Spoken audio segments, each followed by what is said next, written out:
Come on, don't think about the consequences if you want it. Come on, don't worry about the aftermath, we know it's coming. But come on, maybe it says it's all we need just for a minute. Just for a minute, yeah. I need it like a vice, got me hooked, I cannot lie. I tell you every time that we'll make it out alive. Come on, don't think about the consequences if you want it, yeah. Too close to the edge, we're gonna crash and burn. You think that by now we probably should've learned. We're no good together, honestly we know. So hold me close, we're going sideways.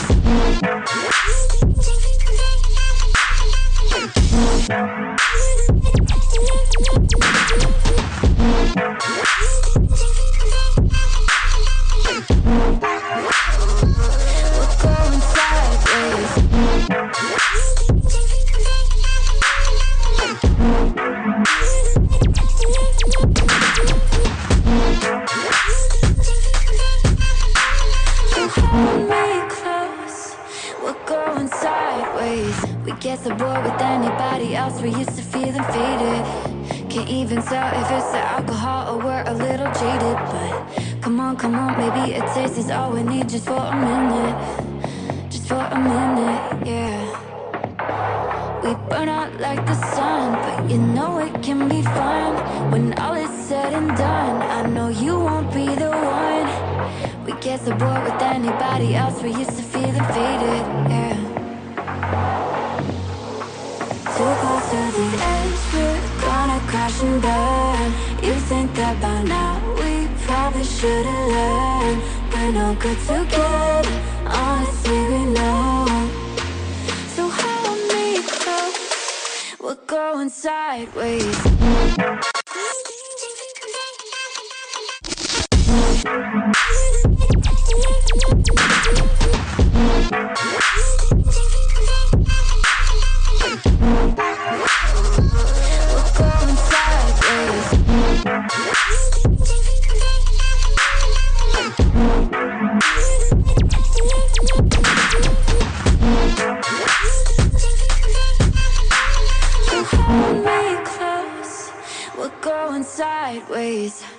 That was a Tisoki and Courtney Drummey with Sideways. Amazing. Woo! Quality. Craig, are you ready? Oh, no, too early. Are you too early? Unbelievable. Craig, you ready to podcast?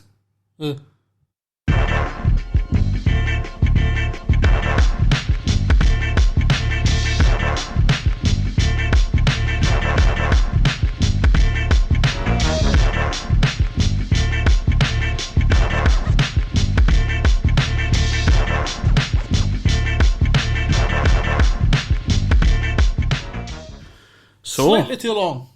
What? The intro. It is, yeah. Preferably you'd expect it to be about 12 seconds. This one's about 20. Right. Or maybe just over that, something like that anyway. But it is slightly too long. Aye. Because it's usually about 12 to 15 seconds, usually like an intro to be. But I could cut it. Aye. I could. I mean, we did say just make it like this. Oh, this yeah, length. yeah. Andy didn't. No, he did. Did it? No, it was a wee bit longer. Was it longer? All right. But no, that happens with these things. It's unfortunate, but we'll get used to it. We'll be fine. It'll be fine. Big podcast today. Quite big in the sense that we have a debate. Craig's first. The big things happening. Craig's first official debate. Aye. Quite crazy. You want to explain what that's about, man? So I'm on a page on Facebook. So I'll go back to the beginning. Yes, preferably. I like debating. Yes. Right? That's the thing that I like doing. There wasn't a debating club or anything at Buckhaven High School. There was a debating chamber, but not a... There was a debating chamber, group. there wasn't a debating club or anything like that. And so I've never had the chance to do debates, like proper debates. All I've had has been online, Facebook, that sort of stuff. And as you know, as soon as you get into a debate on Facebook, there's no tonal abilities there. You can't really see what folk are saying properly. You just see the words. Basically, aye. And sometimes the words come across dicky. Yes. Fully. And you didn't really get anywhere. No. So, me and Matthew were having this discussion. and it got a bit hairy, a wee bit heated. What do you mean, like Connie's like saying, "Oh, you're stupid for this"? And Aye, because I've seen you do that a lot, which is bad. aye. But you complain about people doing that, and again, you do it all the time. But I admit that I'm stupid for doing that. Right. And but it's an issue with Facebook things, is that you get heated very, very quickly, and then nothing ever happens. The slightest miscommunication sort of trumps the conversation, in which point you're like, this person's not listening, this person doesn't care about this debate. Which you think by the written word, you think you'd be able to go through it. The good thing about debating online is the fact that everything's written out, you get the chance to go over it a few times, reread everything, but the tonal abilities added to the writings aren't there. And also a thing is, because in a lot of these groups, you are sitting down for a debate, but you didn't plan when a debate happens. It's just somebody puts up a topic and then the debate starts. And you're like, no. So you could be doing someone else in the middle of doing someone else. Mm-hmm. And I think that's what I was doing. I think I was editing clips or something. Right. And so I was trying to edit, and then at the same time having this debate. So it was as quick as you could get back to your work again. Oh, yeah. So you're not really putting as much thought and effort in it. Mm-hmm. So it's just a case of, well, you didn't read that, so I'm not going to bother. I'm just going to be like, well, fuck you. That's sort of how it goes. Basically, yeah. And then it's not having a lot. Aye. And so he suggested, this has gone nowhere. I'm happy to take it to a private message thing, and we'll have a call or whatever. Because he's also got like a YouTube channel on that as well, which is... Aye, but I didn't ken this. at the time. Oh, right, aye, I thought it just meant like a call, like on Facebook. Aye. And I suggested, I've got a podcast. Why don't you come on the podcast and we'll hear a proper thing. Talk about a proper discussion. Yeah, you could get some of the audio for it as well if he wants for his YouTube and shit as well. I'm quite happy to hand that out. So dope. It should be easy enough, man. And so he was like, aye, cool. Awesome. And so it's set up. Quality. So we'll be doing that about 6:30. I said about 6:30, aye. Right. I wasn't... I forgot. You did it on our live, didn't you? Aye. Right. I reckon, maybe no. I did say 6:30 though. Right, that's good. But you should have said it before Probably live. should have said live. Aye. But I didn't, so I am fucking freezing. It's so cold in this room. Madness. Well, we decided to talk about COVID for the first wee while. Aye. One of the most annoying things I've seen constantly on Facebook is people deciding right there and then that they are now bored with seeing or hearing or fucking somebody mentioning COVID. So they have now decided, due to the boredom of hearing the fact there's a fucking outbreak, they have decided amongst themselves to not social distance because they're bored of it. To just ignore all the rules. To just ignore all the rules, even though there's a thing that could possibly not kill them, but kill their older family members based on boredom. And to be fair, it's a tiny, tiny percentage. But there has been healthy folk that have died. Definitely, aye. That are their age. There was I was thinking I was going to put up a status earlier, and I'm glad I fucking held back. But I was like in a survival situation. I think I told you this yesterday. I was like in a survival situation. A lot of them are pretty fucked. Aye. Because they're choosing to give up. Aye. Like, I mean, what have they been asked to do? Stay in your house. Stay in your house. Stay with you. You're not told to. And again, you're allowed to go to the pub. Aye. You're fucking allowed to go to the pub. At the other side of it, though, there's folk complaining about the fact that you're allowed to go to the pub. And I get that. I totally understand it. Aye, but loads of cunts killed themselves last time. Aye. I hate the fact the government feel the need to have to tell everybody what they need to do. And on the same token, I kind of hate that the fact the government feels the need to. Aye. Like for the very fucking, we didn't take it serious for a good couple of weeks, obviously, like when we first heard about it. No. But eventually we Nobody did. Nobody did. Another flu. Aye, basically. That came here. And then it got to the point where we were like, right, cool, we're just going to social distance. And I haven't went back on that at all. We've had 7 people in here since March. 7. That's the most we've ever had in. And no at the same time. And no, the most we've ever had in is 2. Aye. And again, I've no shook in a hand. Shooken. I'm fucking bringing that word back. I've no shook a hand. I've no had a cuddle. I've not had my dick in anybody. 20 years. For 20 years. We've been planning for this for fucking decades. I'm not a massive cuddler anyway, as it is. I'm not a huge cuddler. hugger. I was forced into that a few times with old friend groups and shit. But I'm not that big on it anyway. But we social distance, it's fairly fucking easy. No, I'm not a fan of a You can still, handshake we've still spoke to our pals constantly. Aye. The very limited amount we have. There's this thing called the internet. Yes. It's great. But also, you could talk to your frickin' friends. You could go and talk to them. Aye. You're no fucking told not to go. This You is can an go air to the pub and meet your fucking pals at the This pub. is an air thing.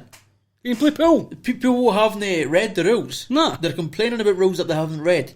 God. If you live alone, you're exempt. You're allowed to go to your friend's house. Aye.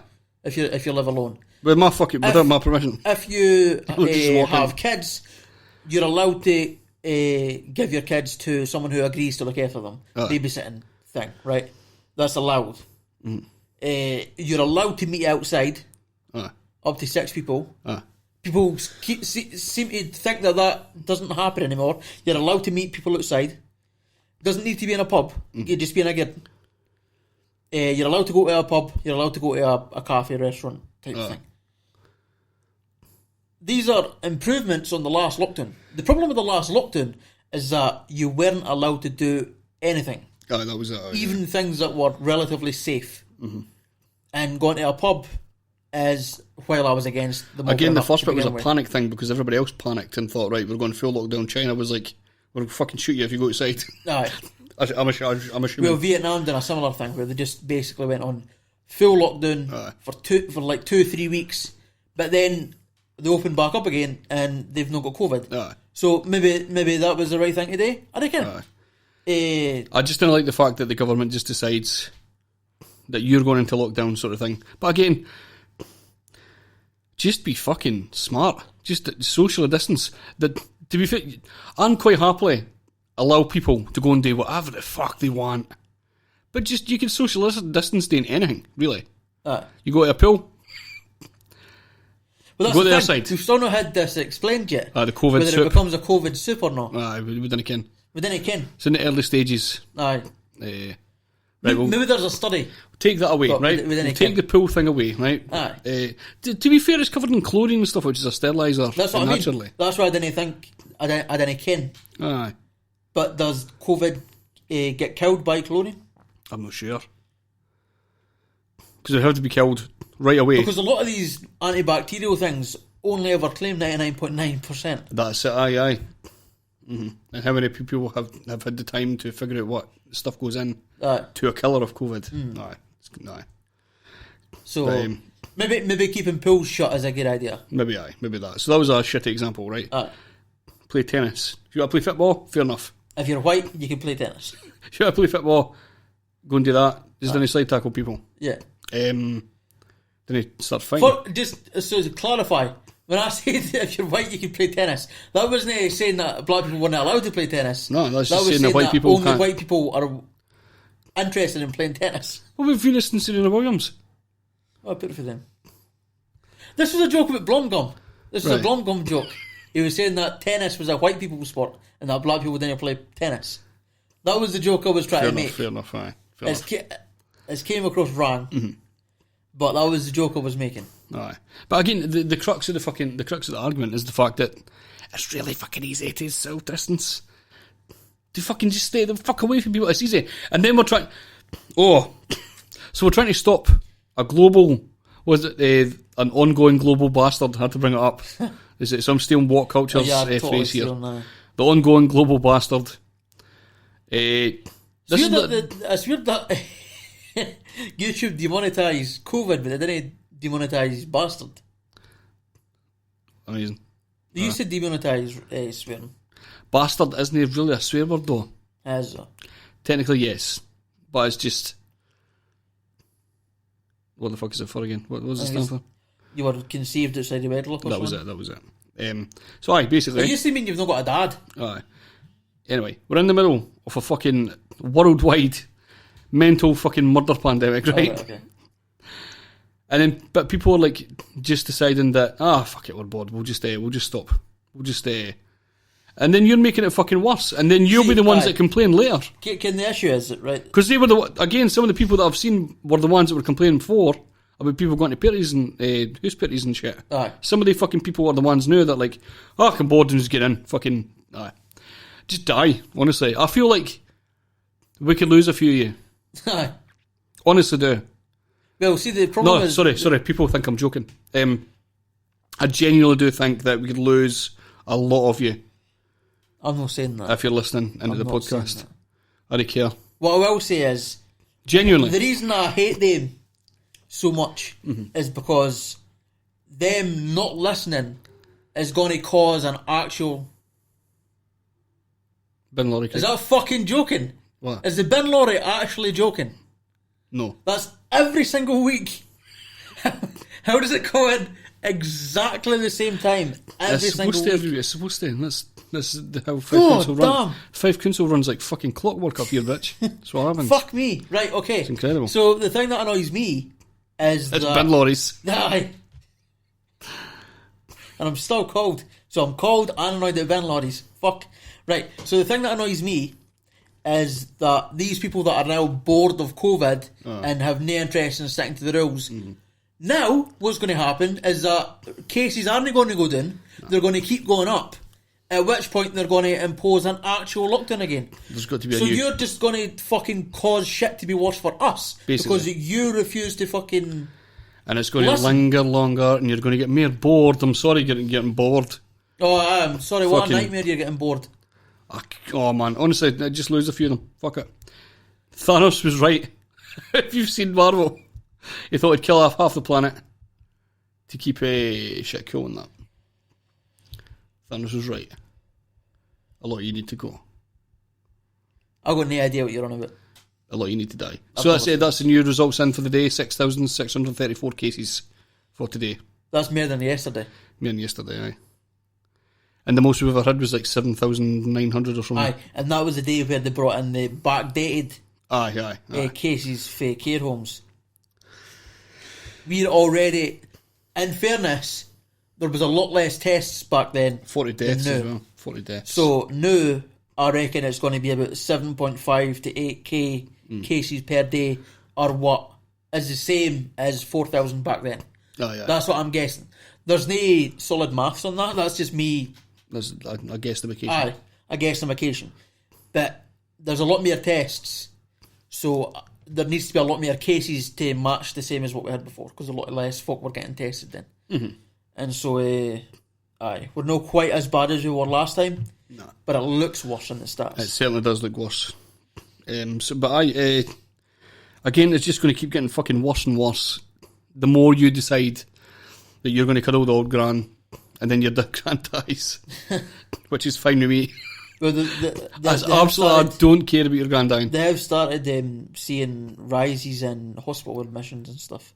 Again, They're getting to the point of thinking there might be worries of fitting people in. Our job before was to flatten the curve. The curve has now morphed back into another hook. Aye. Although in Fife is pretty much the same. Aye, this is the problem. I keep talking about this, but I'm like, Fife, we're actually doing not too bad. And nobody comes here. But the problem is that it could build up quite easily. But I think it's because I was dismissed for this once, but I think it's because we're so spread out in Fife. Aye. And I was totally like attacked and shamed Who for said that? suggesting that. It was people on a pro-indie thing, which is weird. But I was like really strongly attacked for suggesting that how spread out you are has an effect on a disease that requires it makes sense close if you're contact. It makes total. If it makes sense if you're not in a big city, that it's not going to be as spreadable. Aye, Like but if you're- I was totally dismissed for this. Mental. I mean, to be fair, I've no data to suggest that that's the case. It just sounds like a logical idea. It's a logical. Aye. The more you spread it. I didn't think I deserve to be attacked. Because for the that. idea is about spreading. If you spit on someone, somebody touches the spit, Aye. you spit on a fucking jar of jam. If you live in the middle of Glasgow and you're in a shop and you've got COVID and you sneeze on a tin of beans. shit fridges that they hold tins of juice in. Aye, shit. If you sneeze on one of them spreads everywhere. and like go to as ifs, There's going to be 3 people 1 hour that are after you. A great example, in right? Glasgow, there's going to be 33. Aye, and one below in Kirkcaldy, just as you walk in, there's like the big juice cabinet thing that is right on the fucking entrance. Somebody goes in, one cough there, that's Kirkcaldy, fucking ruined, because everybody goes immediately to that fridge because it's like juice straight away. Cheap juice as well. What are you advertising for? 25 pence a juice, a wee bottle. But again, that's how fucking easily that spreads. And then some prick goes in, I need a sandwich. So they go into Sainsbury's, then they grab a sandwich, but on the way in they've like rubbed their dick on a bit of cabbage or something going the way past. Something like that. You can't. I don't know. It's ridiculous. It's a ridiculous concept. That's never going to happen. The farting about cabbage on the way past. That's literally never going to happen. The farting about cabbage on the way past. I reckon if farting has the same. Similar it does. Does it? Similar it does. Is there a science for that? No, I just heard comedian talk about it. Okay. So it does sound ridiculous. Well, Westminster's put out new things. New guidelines. They've sort of increased the time that you can apply for business loans and stuff. And they've also changed the furlough scheme for what they say is a more direct approach. So what happens now is you have to work at least, I think it was a third of your hours or 2/3 of your hours, and then the last bunch, your employer has to pay a third of that, and then they pay a third of that. Right. So you end up with about 77% of your earnings as opposed to 80%. So they've basically just cut the furlough scheme by 3%. But made it more fucking complicated. Aye. It is. Way more complicated. So now businesses have to pay more, small businesses as well. And then somebody behind the scenes to figure all that out. Aye. And the sales fucking... Well, the sales to be division. fair, I think they've got computers now. Aye, but again, you have to write that fucking... What's that sum on fucking Microsoft Excel? What's that formula? I'm sure they'll work it out. I'm sure it won't be that difficult. I'm sure it's going to be very difficult. I'm sure they've got accountants that can do that sort of stuff. Fucking A19 to But it's 32, based 6. on the hours that you didn't work. Aye. Which is odd, because then they have to work out how many hours they're meant to work. Is Down. it based on contracted hours? Aye. Or is it based... See, I've been moaning about folk complaining that the COVID rules in Scotland are too complicated. And also at the same time complaining that they're too across the board. Oh, God. Pick one. Aye. But the new furlough scheme replacement thing is genuinely complicated. Like, I didn't get... Aye, that's kind of ridiculous. And again, it's an annoying fucking spreadsheet formula they need to go through. But essentially all they've done is they've just cut the amount of money that they want to give you while still telling you, then you go to your work. Aye. And then small businesses are going to struggle as well. And they're going to need help. Sorry, they will have help, but they'll need to pay that help back. Aye. So we've got like a limited few minutes left, so we'll just answer this question for Andrew. We've got, does any meaningful concept of freedom require the freedom to make mistakes or decisions that reduce your health or risk the health of others? To a degree, aye. I mean, we didn't lock down for flu. No. Although we did lock down for like polio and stuff. Did we lock down for polio? I reckon I wasn't alive. But there was big restrictions on polio. 60s. I was not alive, definitely. I reckon I said that as if I was... Cheeky bastard. As if I was curious about whether you were alive. I've been in my 60s. I mean, I ken your date of birth. I knew you weren't alive in the 60s. But, I'd be in my fucking 60s at this point, you can't. Aye. Unbelievable. But I think there is... I think what he's asking is if there's onus on the person as opposed to relying purely on government to do the right thing on their own. And I think there is. Alright. You shouldn't need the government to tell you what to do. Exactly, we see that right in the beginning as well. And they've gave folk options like you're able to go to the pub, you're able to go to restaurants and stuff still. You're not completely on lockdown. They've not made it too fucking difficult on you. Calm the fuck down, is what I have to say to fucking people. It's mad. But equally, I do agree with Andrew though, that they shouldn't need to do that. No. People should ken that already. Aye. But I think the worry though is that because for Andrew's to properly respond to Andrew, I think the issue that the government is going to have now is that if they don't impose lockdowns of some sort, then they just get rat-arsed in the media for not saving people. For not saving people, I think they're kind even of though it's not their fucking fault either. They're also kind of... You need to look at... Annoyingly, you need to look at both sides. Again, it's the whole fucking the health and safety thing that we need to do. The can't remember what you call them.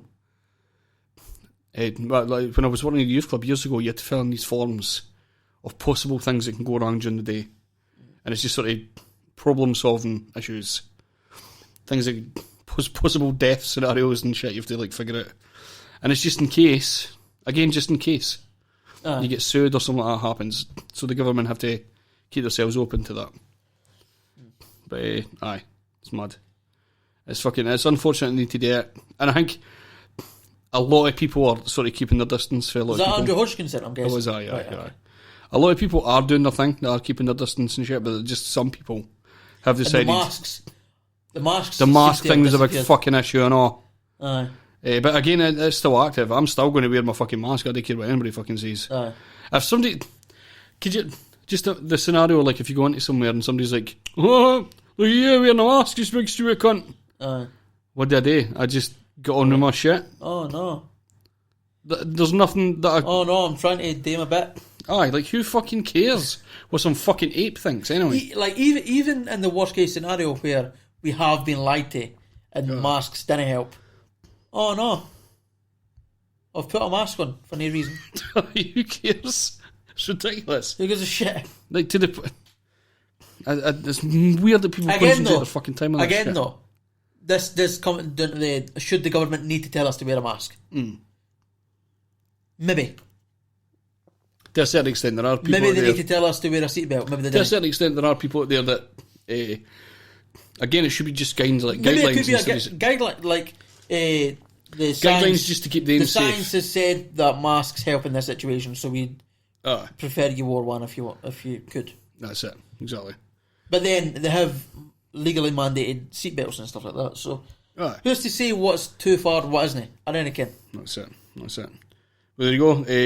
Thanks for Andrew for messaging there. I think we have Mark on the line, so I'll get a tune on the go, and then we'll come back in. All right. Who's Mark? No, Mark. What's the boy's name again? Matthew. Close. This is the Van Tees with Seeing Stars.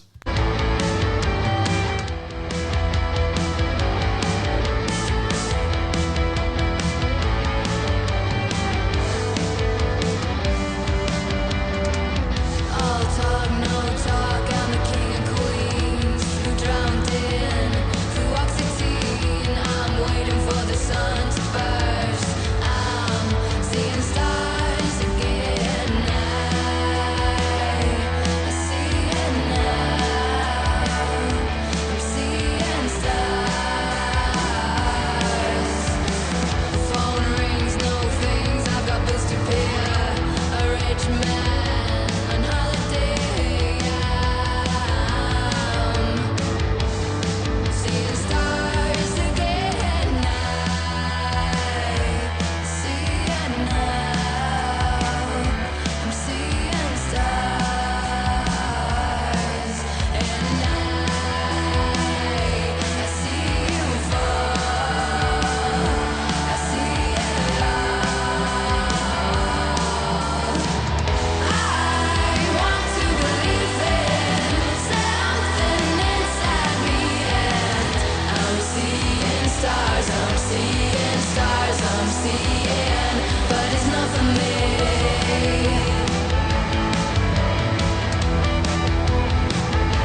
Alrighty, so that was the Van Tees with Seeing Stars. Fantastic tune. I want to speak to Mark now. I think you know what you're talking about, man, but we're going to bring up Matthew. Matthew, are you there, my man? I am indeed, boss. Yeah, excellent, man. I made a mistake and called you Mark earlier on the podcast. 3 times. You did? I didn't even see that. Shame on you. I know. So, how much did Craig explain? Because we were talking earlier. Did he explain this was live and stuff? He didn't explain it was live, but not a problem. Is that okay? Right, that's perfect. Okay. So, we've got you on. Actually, Craig, if you want to talk about why you got Matthew on and stuff. Yes, so I briefly spoke about this earlier. Me and Matthew had a debate of sorts on Facebook, and as normal on Facebook, things got a bit dicky. They got a bit not nice. You don't hear tone very much. You don't get the proper context to what somebody's saying. You didn't really understand like how they're saying it, and like most things, it went into a mess. And so Matthew suggested that we take it to a phone call where it'll be a lot cleaner and stuff like that. And then I suggested, how about a podcast? Yeah. And he agreed, and so here we are. And of course, Matthew, if you want that, I know you've got a YouTube channel as well. So if you want the audio, I could pass it on to you as well if you want that. Not a big deal. The only reason the YouTube channel exists is because I occasionally do podcasts from PDC. Okay. So it's literally just there for posterity. It's not. What should we say? How should I put it? It's not a thing, if that makes sense. It's just there if people want to. Absolutely fine, man. Absolutely fine. Okay, so you know what we're discussing. And we'll go to you first, I think. How long's your opening statements? You got opening statements you want to do? Because there was like a day or two's notice. Right. There's not a huge amount of work went into this. It's just a case of the arguments we already had in our heads. Okay, right. Well, basically, if you give a brief explanation as to what your argument is, and then we'll get Matthew to do his, and then we'll start from there. Cool. Cool. So my argument...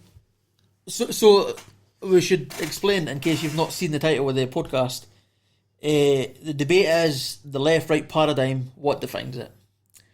And so what I think defines it is your economic beliefs. So in my case, I consider myself left-wing because I'm in favour of social ownership, the means of production. And so what that means is that your factories, your houses and all that are not to be done for private profit, but to be done in the name of society and to be sort of owned by the public at large. Whether that means state ownership, whether that means cooperatives, community ownership, that doesn't really bother me. More the fact that it's publicly owned in some way. And so that's what I think defines me being left-wing.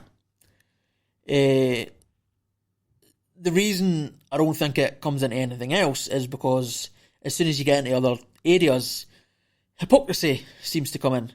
Or not hypocrisy, but you can't stick to the same thing consistently. So the example that I gave was the Libertarian Party. So if you want to bring in socio-political views in it, things like gay rights, things like racism, things like that, the Libertarian Party come across as quite left-wing in some areas. So like Jo Jorgensen, butchering that name probably, she's the Libertarian presidential candidate for the US in the Libertarian Party there. She made a statement on Twitter to say that it's not good enough to just be not racist, you have to be anti-racist. So that's what a lot of people would consider to be a left-wing view. Whereas I don't see that, because if you tried to call Jo left-wing, she would bite your head off. She's a libertarian, she's very right-wing when it comes to economics. And I feel like the only other way to sort that is that you call her a centrist, because she's got left-wing social beliefs, but right-wing economic beliefs. And I don't think that works either. So I feel like, in my view, the only way to sort of be consistent on this is to say that the left-right paradigm only works with economics. That's my view. And what about you, Matthew, man? Yeah, so I think the left-right paradigm is kind of defined by social needs. The left typically is focused on things like addressing inequalities and questions of fairness, whereas the right is more about either preserving social hierarchies or maintaining, expanding, or in some instances adding to specific social hierarchies. The right feels that these will have a variety of mechanisms to justify why these social hierarchies exist. The left generally the left, I would argue exclusively, is more concerned with addressing said inequalities that can occur. The right thinks that this is fine, depending on their ideology.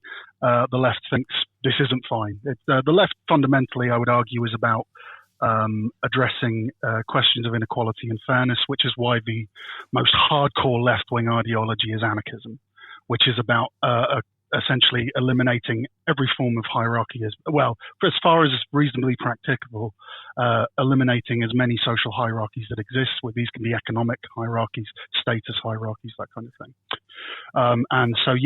With regards to the libertarians are clearly right-wing because they believe that the market will fix all of these things, and the economic hardships and striations and classes that are created under capitalism are completely justified because they believe in the idea of meritocracy.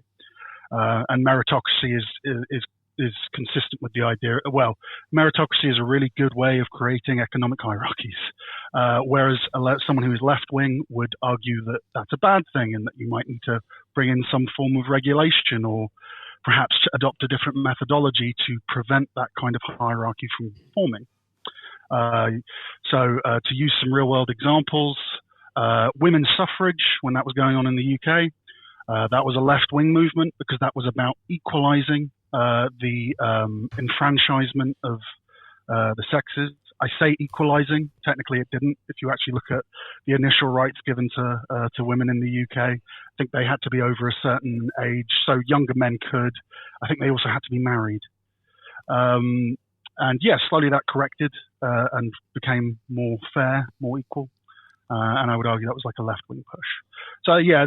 My argument is that the left-right paradigm is about addressing or accommodating social concerns. Okay. So I've never hosted a debate before, Craig. So where the hell do we start from here? I'll just respond. Right, sorry. Okay, but if you respond to what Matthew said, and then we can go back and forward. Right. Do you have a time or anything like that for certain things? As I say... Well, basically we have until it'll be 7:10, because Zoom only allows us 40 minutes talking. All right. So sorry, could I just quickly ask something? Am I right in thinking the invite link is for people who want to listen in? No, that's just for the Zoom chat. Okay, I don't suppose one of you could send me the link so people can... We'll do that for you right now. You want to do that right now? Kindly. While I'm responding. Actually, I'll get you on Facebook. I'll send it while Craig's talking. Yeah, so Thank you very much. On the event sorry, page, I should have asked this earlier. That's okay. On the event page, there should be a link to Spreaker. I'll send it to Matthew now while you respond. Right, okay. I'll do it right now. Is he on your friend thing? No, he's on the event page. Right, perfect. Right, I'll go and do that right now. Right, okay. Right, on you go, Craig. So, I think we agree on one of the things you said. I've forgotten some of the things you said now. One of the things you said was that left-wing people want equality, and that's one of the main things that we fight for, right? Was that what you said? Yes. Yeah. I think we agree, but I also think that it's more of a subjective thing because a lot of people on the right claim that capitalism is sort of the way that you get to equality. They claim that capitalism is what gets people out of poverty. Capitalism is what gets people these nice things that we all like nice houses and nice TVs and cars and whatever. And so when it's us that's talking about equality, that's based on us thinking that we are superior to them. And I agree that we are superior to them. I'm not making any... I mean, I don't, but okay. Right. So I would argue that... what was that? I said I would disagree. I don't think I am superior because I'm a leftist. Yeah, right, okay. You know, I believe everyone's equal. Right. What was I saying? Yeah, so I think it's based on our subjective views of leftism that we think that we're the ones that want equality and they don't. Because I've met quite a few anarcho-capitalists who really genuinely believe that capitalism will bring about some level of equality, way more than sort of communism will. I frankly disagree with them. I think they're immeasurably wrong, but this is something they believe.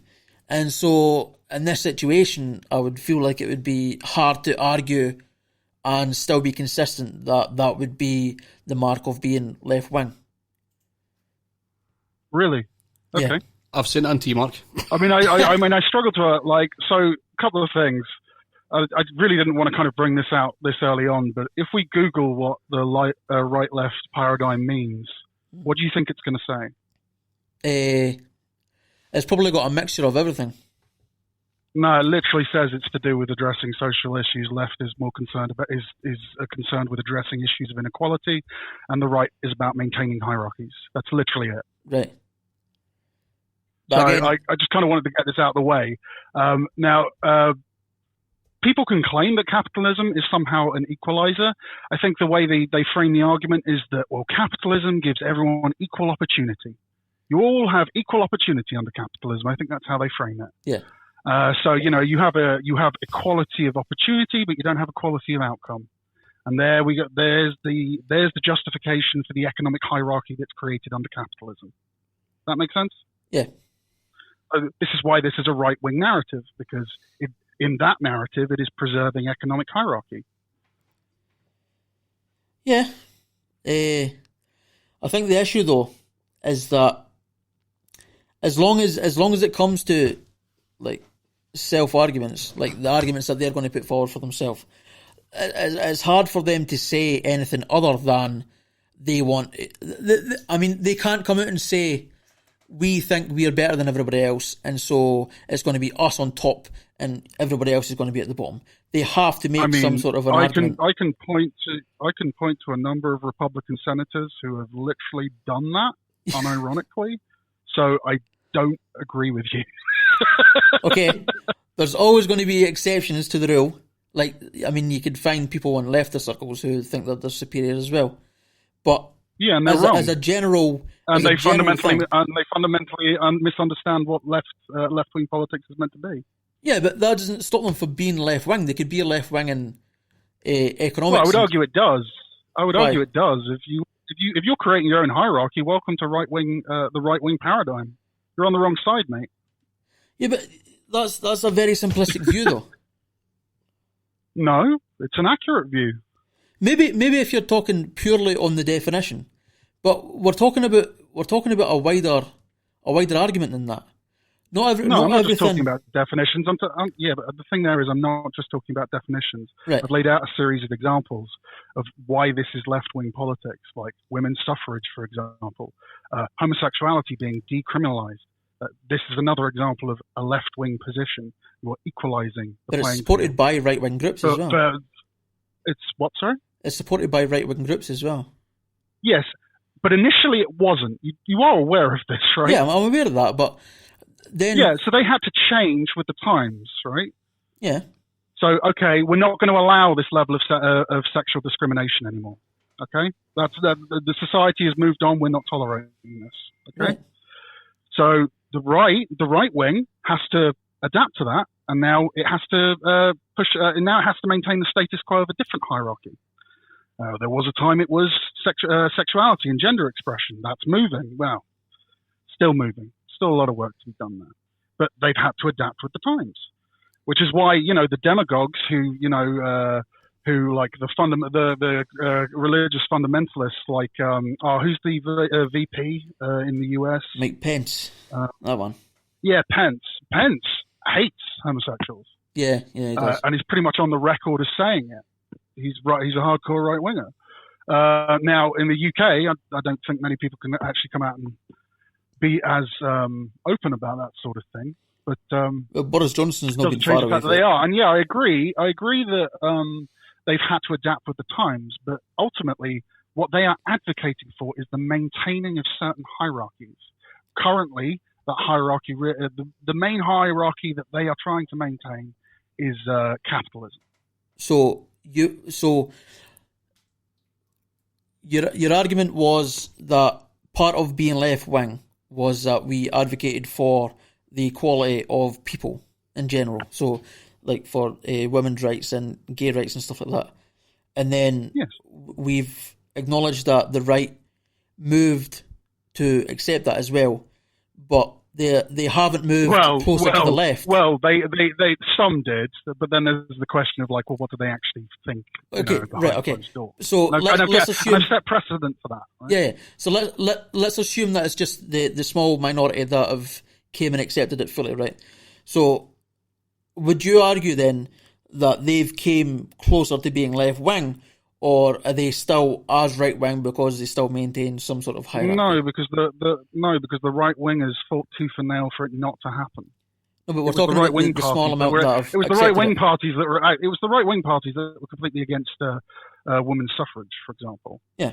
And unfortunately, back then, most of the political parties were right wing. Yeah.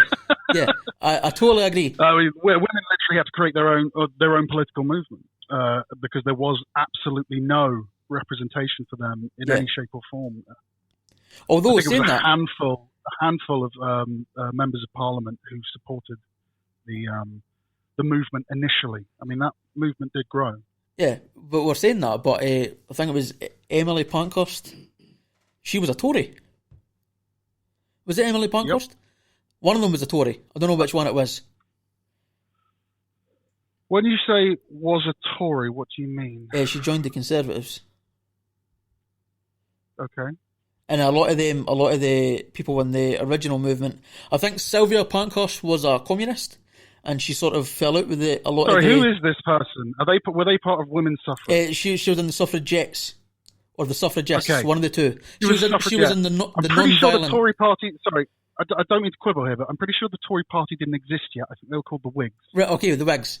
But she joined the Conservative Party, the more conservative party at the time.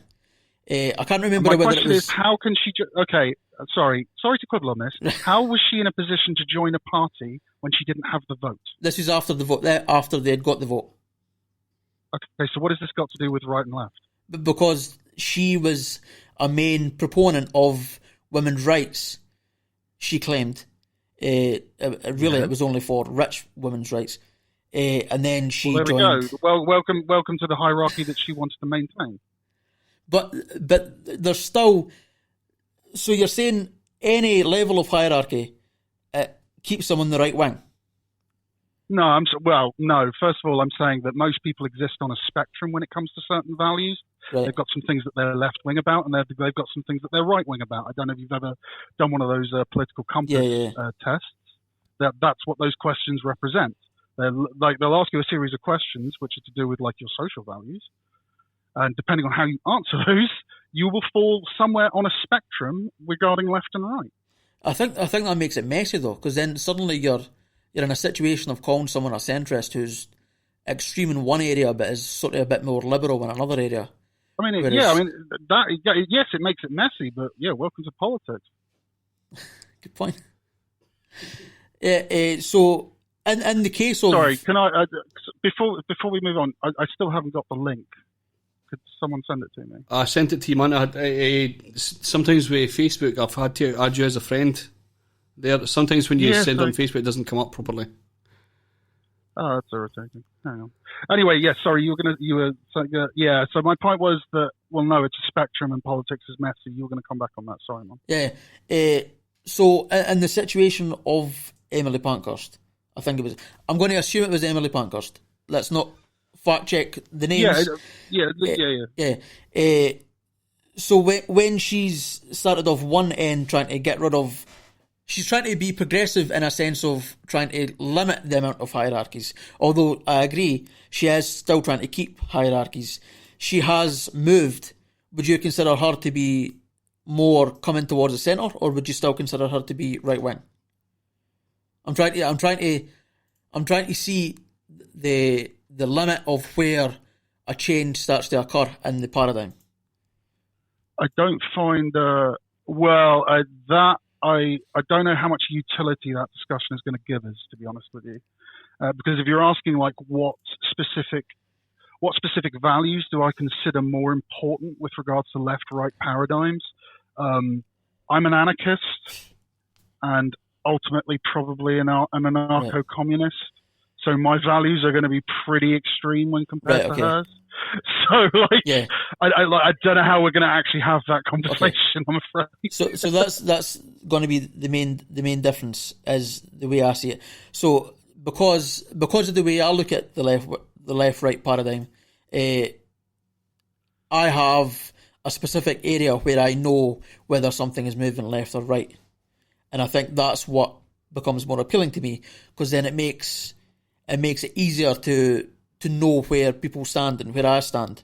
Whereas in your situation, I would feel it's more complicated. And maybe complicated isn't a bad thing, but I feel it's harder to gauge where someone is and to gauge where someone's an ally and where they're not. That's fine, but I just want to point something out. At no point since our opening statements have you brought economics into this at all. Yeah, that's because I've been asking where you stand on this. Okay, but my question is, how does economics make it easier for you to define where someone falls on the left-right paradigm? Because if they're arguing for more privatized economics, they're further away from me. Okay. So, like, and what if they're arguing for the for the ending of Parliament and reinstating, I say reinstating and deferring everything to the monarchy? Well, that would be a separate issue. I don't. Would you consider that right or left? I don't think that would come into right or left. I think you're more well, likely. It does. Well, first of all, it does. The banner image that you used. For this event actually points this out. A monarchy is a right-wing position. In my defence, it is a very extreme form of social hierarchy. In my defence, I did say that profile picture was only there because it was the only thing I could find. And is that really a defence? Yes. In my view, it's a defence. Like, I would say that most people would acknowledge that, yes, someone advocating for the monarchy being reinstated is a right-wing position. I would argue that anybody arguing against leaving the EU would be a right-wing position as well, but there's left-wingers who argue for it. Okay. Well, why do you think that it's a right-wing position? Because using your economic model. No. I'd say that using your definition of the left-right paradigm. That I would argue that arguing to keep the EU as a right-wing position because the EU is explicitly capitalist. Okay. Do you think that the EU has made Europe as a whole address issues of inequality more since its inception? Probably, but I don't think it's anything specific to do with the EU. I think it's a case of... Well, first of all, it is to do with the EU. If you were a member of the EU, there would be, what was it? I forget what they're called, but there's essentially mandates basically saying, like, you can't discriminate against employment discrimination against homosexuals, for example. Yeah, but what I'm saying is I don't think the EU led based on being the EU. I think they were pushed in that situation. I think that's... Yeah, they were pushed because the EU is a democracy made up of its member states who brought the issue to the table. I know this because Britain actually helped write the legislation. Okay. But what I'm saying is... So my point there is the EU as an institution has, I would argue, made a lot of the EU as a whole addressed more issues of inequality that otherwise wouldn't have. But it's still a capitalist. There's my argument in defence of the left nature of the EU. And while I agree with you, it is distinctly capitalist. It was formed from its original member states. Every member state practiced capitalism. Yeah. So it's not really that surprising. I would argue that, yes, you're correct when you say that capitalism is quite a right-wing position, but there's plenty of left-wing policies that would address issues of within capitalism that would allow a country to function on like the left paradigm but still practice capitalism. Worker co-ops are a prime example. Minimum wage is a prime example. So The right to unionize. Okay, so with you being an anarchist, I presume you're not a fan of Stalin. Of who? Of Stalin. Stalin? Yes. No, I'm not a fan of Stalin.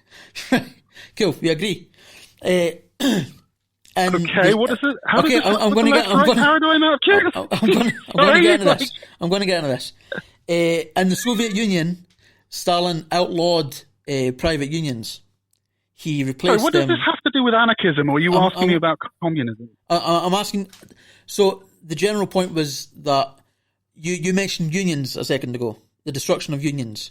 So the right to unionize, yeah. Yeah. So the point. Let me get to the point. Sorry, just to clarify here, I consider Stalin to be far right. Okay. The USSR. Right. That's what I was going to ask. USSR was not anarchic or indeed communist. It was state. What does communism mean to you? That was what I was going to. Communism means no state and I know you're jumping the gun. The point I was going to make was purely about the state of unions, but you've already answered the question that I was getting to, and that you consider Joseph Stalin to be right wing. Yes. So the issue is that defenders of Stalin, not me, I'm not a Stalinist. Defenders of Stalin would say that he was on his way to working towards communism. Communism being moneyless, classless, and stateless.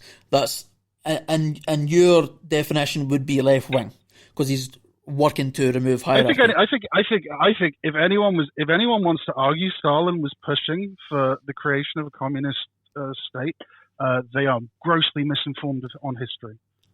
Okay, so would you then argue? Because he wasn't. So you argue that? Sorry, this is going back to that point earlier about there's certain conservatives who are okay with women having the vote. Yeah, sure, on paper doesn't stop them being right wing. Yeah, sure, Stalin can say he was trying to create a communist state. That doesn't mean he was. But that's just us assuming that we know better than they know. I mean, in this specific instance, yeah. I mean, yeah, sure, we could say that. If you've read up on Stalin and your conclusion is he was actually trying to create a communist state, then yeah, you're wrong. I don't think he was, but the point I'm trying to make is that you're making bold claims based on the fact that you know better than what they think, or you know better about what they think than they do, is what I'm trying to say.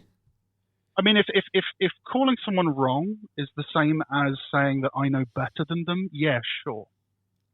Does that not suggest some sort of arrogance? Would it? Yes. Are you sorry? Are you legitimately trying to make the statement that you can't correct someone without coming across as arrogant? You can correct someone, but not. You can't say this person's right wing because they support these hierarchies if they're in the middle of arguing that actually those hierarchies... I can, because that's literally the definition of right wing. Let me finish. You can't argue that someone's right wing because they're in favour of these hierarchies while they're in the middle of trying to argue against these hierarchies based on the fact that you believe they're lying. Oh, I see what you're saying. Yeah. So there comes a point where let's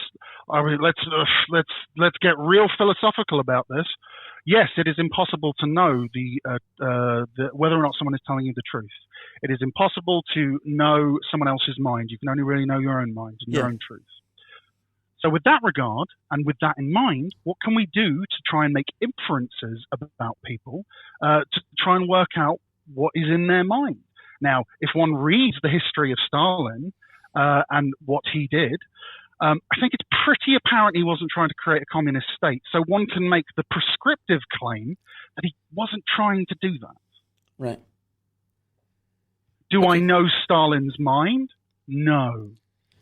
But all evidence points to the fact that he wasn't trying to do that.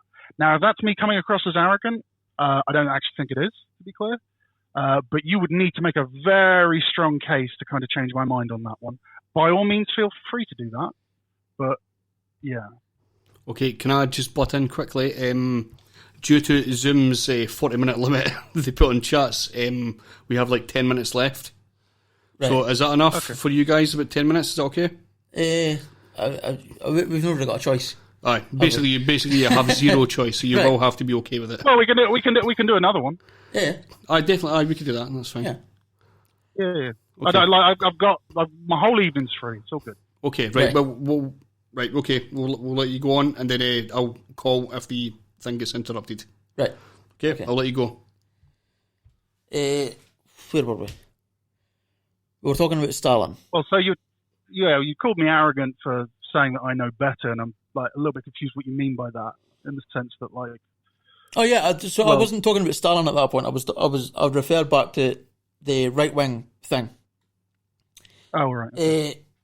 I think the issue is that we do agree on everything that the other said to a point. The point where we disagree is specifically on how we're defining things. And you are right, the official definition is not the definition that I'm trying to argue for. I totally agree with that. So in this instance, I would be wrong by saying that it's defined as this thing. Totally agree with you 100%. Sorry, can I just add to that? I am not in this conversation to win. Yeah, that's fine. Or lose. That's fine. I'm just interested in the conversation. Yeah. So this isn't like, oh, I've won, ha ha ha. I just want to make that perfectly clear, right? My entire point is that so the reason that I got into this was there's a lot of things just now with liberals in the US. You know the types, because I heard you talking about them with the trans movement, where they come up with something absolutely silly and then they're dismissed as being the far left. You know the types. Yeah, sure. Yeah. My I think issue I know with what you're that talking about. is that when people discuss But, them, sorry, just to quibble for a moment. yeah, Liberals in the US are Democrats. yeah, The hard left are not Democrats. yeah. You know, That's what I'm trying to say. types. Yeah. Okay. Right. So they're considered the far left by a lot of people on the right, sort of turning point mutants and that. My issue is that leaves me nowhere to go. Stephen's laughing about the fact I said mutants. That leaves me nowhere to go. I consider myself far left. I'm a communist. I don't know exactly where I stand. We talked about this briefly, about labels and stuff. I don't know exactly where I stand. But if we're getting to the point of calling liberals, like centre of the road liberals, far left, that leaves me nowhere to go. So that's the reason why I'd like to keep it on purely economics. I actually don't really have an issue with making it purely about hierarchy, but I feel like that's more of an authoritarian, libertarian thing as opposed to left and right thing. I mean, you've got them the wrong way round. Right. So the authoritarian and libertarian philosophies are that axis is specifically dedicated to the idea of how you do resource allocation. So the more authoritarian you are, the more top-down you are with regards to the economy. So this would sum up the USSR really quite well. They were extremely authoritarian. It was complete top-down management for allocation of resources. If you wanted to look at like capitalism as a form of authoritarian capitalism, yeah, I can think of a couple. So a good example of authoritarian capitalism would be what's going on in China right now. Mm-hmm. So China is essentially state-run capitalism. Any company that is formed is formed expressly with the permission from the state, from the party, and essentially the Communist Party in China has a lot of say in how that business is run, where it operates, and how it works. So that would be an example of authoritarian capitalism. And then, you know, if you want authoritarian socialism, I think the USSR would be a pretty good example. Well, to a point. There was a point where the USSR basically, well, yeah, so like under Stalin, I would argue it's fascist. Right. And to a point remained that way, but then went more towards, after the death of Stalin, went more towards top-down state socialism. Right. But yeah, anyway, so yeah, the y-axis in that compass is really kind of is kind of to do with how you address economic issues. Do you do it from like a massive state enterprise top-down level, or do you do it where it's individual people via voluntary association? So this is like what libertarians argue for, but because of how they argue for it, i.e. just let the market be completely free, don't regulate anything, that makes it more right-wing because it's massively reinforcing social hierarchies to do with economic class. That makes sense. That's interesting. I've never heard that before. So, for instance, I'm involved in a political party in Scotland, which is sort of broad tent left, if that makes any sense. Yeah. So we've got like everything from like liberals to like really left wing anarcho communists. I was about to say capitalists, anarcho-communists, and yes. So we have people in the party who are sort of Maoists and Marxist-Leninists and stuff like that, and they would consider themselves left-wing, obviously. And it's odd to hear someone saying that both authoritarian capitalism, see, the two examples you gave were Soviet Russia and China. Like, where would Pinochet come in there? Pinochet and Bolsonaro and stuff. Sorry, like that. I don't know who you're talking about. Who? Pinochet was he was the leader of Chile.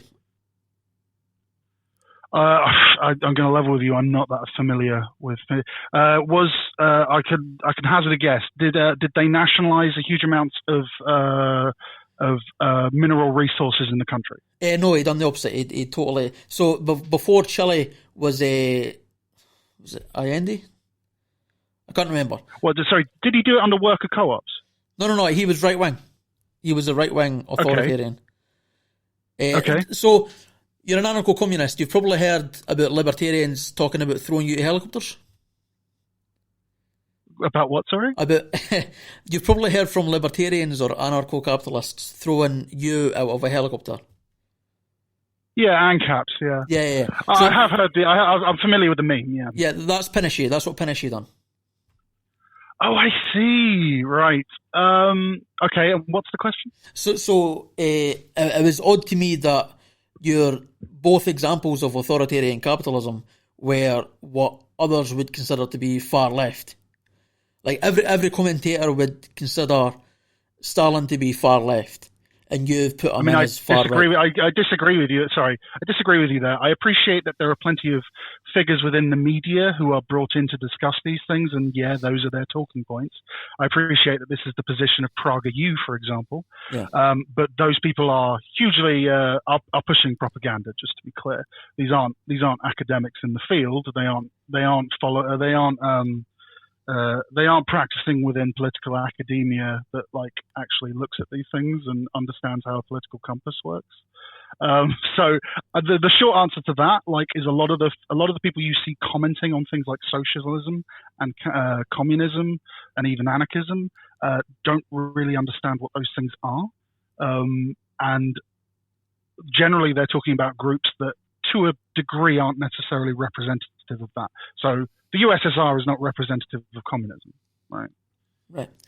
The point I was making is I don't think any fair-minded person who understands what communism means and what happened in the USSR, I don't think anyone would call that communism. No. Yeah, not communism, state socialism, but most people agree that is left-wing. So, like, even... Hey, the problem I have with that is Stalin purged homosexuals from Russia, which is not left-wing. That's the point I was making. Right. That's why I struggled with the concept of the left-right thing being anything to do with social politics. Yeah, I mean, my short answer here is the Maoist guys that you've spoken to, I hate to say it, but they are being very selective in the history of Mao, for example, when they are talking about it. They're very much talking about the idealized aspiration of what they were claiming to do, but what actually happened is a very different story. And I would argue what actually happened has nothing to do with what they were claiming to try to achieve. But it doesn't even need to be a Maoist that's saying it. Like Owen Jones, he's a very middle of the road centre-left guy, he would say that they're far I left. agree. Jeremy Corbyn and John McDonnell would say they're far left. Yes. So you're saying that none of them know what they're talking about? Sorry, I've never heard Corbyn comment on what he thinks socialism and communism means. Okay, John McDonnell, he gave the Tories Mao's Little Red Book at one point. Okay. So he would consider them far left. It seems odd that you're saying something that's at odds with pretty much everybody that's spoken on this subject. You're literally the first person I've spoken to that has said that, apart from right-wingers, that Stalin would be a far-right capitalist guy. Yeah, generally that's because the people who are there's a term for these people. They're called tankies. They're people who believe that the communist dream did really happen in the USSR and unironically advocate for the USSR because they do a very rose-tinted reading of the history there. That's what I'm talking about. Right. I've not had a conversation with Corbyn or John McDonnell regarding their take on attempted praxis for socialism or communism. It's possible that in talking to them, I think, well, you're an idiot, in the sense that, well, that didn't happen, that isn't. I wouldn't call that praxis for socialism or communism. Right. So communism should be an obvious one. There was the USSR state entity. Yeah, I think so the they issue with failed communism, to achieve communism.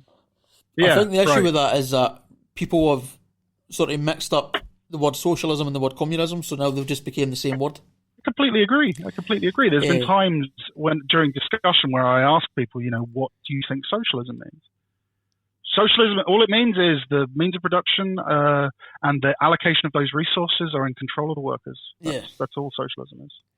Asking them about what so there's a number of ways you can do that in different. Sorry, apologies. I spoke over you. Go on. Yeah, sorry. I was just saying that asking them what communism is equally hilarious. I agree. And then my favourite one. What's Marxism? Oh yeah. That's brutally. We're getting really hard. easy. Yeah, Marxism very simple. It's that Marx believed that as a country becomes more socialist, it would inevitably become communist. That's it. That was Marx's contention. End of. And funny enough, and this is the thing that I feel always gets forgotten, Marx didn't invent communism. Yeah. I agree. It's a very, very old idea. It goes back to the diggers and the true levelers. I think a lot of the argument about Marx being sort of this is a term I've seen, the daddy of communism, is that he slightly changed the definition of communism, apparently. I don't know to what degree. You could make the argument he refined it, made it very clear what it was. Yeah. But arguably, let's call it proto-communism. Proto-communism was laid out by literature written by the diggers and the true levelers during the English Civil War. You want to find out about capitalism? You want to find out about anarchism? Just read that. Yeah, I think that's similar to the people that will complain that autism never used to exist when they were a baby. Just the word didn't exist, but the concept did. I think it's a similar thing. I agree. And this is an interesting point actually. Regarding the meaning of words and how they're used. I completely agree that socialism and communism and indeed Marxism is used in a way that isn't actually reflective of the concepts. And when they're used, they're not actually being used to have a conversation about the concepts. They're being used as a kind of pejorative or to dismiss a concept, dismiss any discussion of something. For obvious reasons, capitalists do not want socialism. I would agree. I totally agree. This isn't difficult to understand. And guess who owns the propaganda machines? Just to be clear, I think everything is propaganda. The conversation we're having right now is a form of propaganda. Sure. I am pitching my propaganda. You are pitching your propaganda. But the people who are primarily in control of the mechanisms that are in control of the media, the internet, things like social media, things like that. It's all owned by capitalists, with a few exceptions. I would argue that Actually, no. I would argue that China is operating under state-run capitalism, so it's still technically under capitalism. I mean, there's some small media things like podcasts and stuff that are done by communists and things, but there isn't anything Indeed. of sort of huge significance. Yeah, I mean, if you want to find out, like, are you familiar? I don't know how old you are. Are you familiar with fanzines? You know, anarchist literature. Okay, fanzines was like a form of. They were essentially like blogs, but before the internet. Came during like the ska and punk scene in the late 70s and 80s. That people would just make little booklets using like single toner printer cylinders and stuff. Sorry, can I just button for a for a second? Craig, you have heard this term before, fanzines. Fanzines. Remember we talked to Rebecca about them. She was talking about fanzines before. Oh, right. Is that thing? That's what I said. Oh, is that all you butted in for? That is. Oh. Because you already know what it is. All right, okay. You just didn't hear them properly. Oh. That was it. Yeah, I've heard of them. Yeah, so like there's an example of like anarchist propaganda. Right, okay. Yeah. It's just a magazine thing. Yeah. Yeah, I knew that. But you know that.